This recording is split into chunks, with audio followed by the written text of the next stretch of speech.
মাহফিল এর সম্মানিত সভাপতি,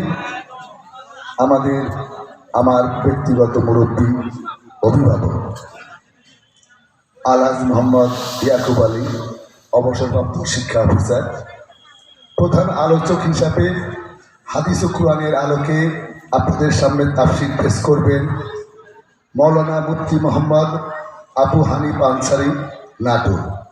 দ্বিতীয় আলোচক হিসাবে আপনাদের সামনে বক্তব্য রাখছেন যিনি আমাদের বনপাড়া জামে মসজিদের প্রধান খতিব,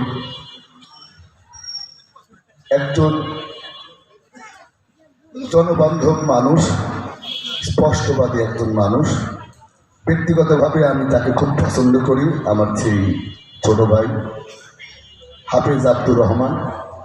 তৃতীয় আলোচক হিসাবে আলোচনা রেখেছেন মৌলানা মোহাম্মদ জহুরুল ইসলাম, প্রধান শিক্ষক দয়ারামপুর ইসলামিয়া ক্যাডেট মাদ্রাসা।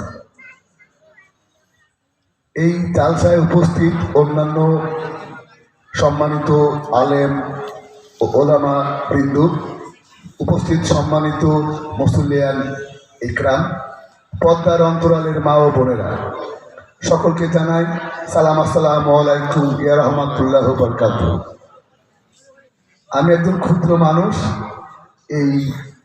শুধু এইটুকুই বুঝি যে ইসলাম একটি শান্তির ধর্ম।